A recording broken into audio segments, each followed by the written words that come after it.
మా ఇంట్లో కూడా ఒక పిరమిడ్ కట్టుకుంటే బాగుంటుంది అని ఒక ఆలోచన వచ్చింది. అంతకుముందు ఏమైందంటే ధ్యానంలో కూర్చున్నప్పుడు నాకు గీజా పిరమిడ్స్ కనిపించాయి అనమాట. గీజా పిరమిడ్స్ ఈజిప్ట్ లో ఉన్నాయి కదా పిరమిడ్స్, అవి కనిపించాయి అనమాట. ఇది పెళ్లి కంటే ముందు ఇవన్నీ జరిగింది. తర్వాతకి నా జీవితంలో మార్పులు వచ్చాయి కదా, ధ్యాన ప్రచారం స్టార్ట్ చేయాలా అన్న టైంలో నాకు 2012లో పెళ్లి చేయడం జరిగింది.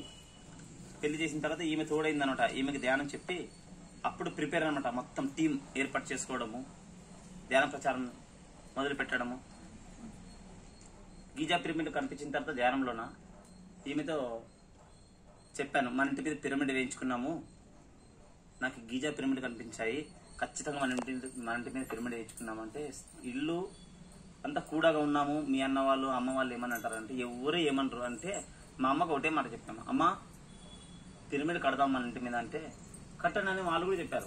నాకు ఆశ్చర్యం అనిపించింది, ఎవరన్నా ఇది కూడాగా ఉన్నాం కదా వద్దు అంటారు, కానీ మా ఇంట్లో అందరూ గ్రాంటెడ్ పిరమిడ్ వేయించుకున్నాము. తర్వాత ఆ పిరమిడ్ ప్రారంభోత్సవానికి పత్రికారు వచ్చారు.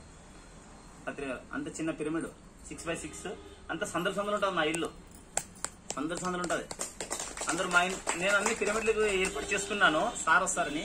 అందరు మిగతా వాళ్ళు సీనియర్ మాస్టర్లు ఏమంటారంటే, ఒరే చిన్న పిరమిడ్కి ఎవరో పత్రిక సార్ వస్తాడు రా, సమయం వృధా చేయద్దురా సార్ది, సార్ ప్రపంచం అంతా తిరగాలంటే, సార్ నాకు తిరిగి అర్థం కావట్లేదమ్మా కానీ చెప్పు, మధ్యలో ఎవరు మాట్లాడొద్దండి.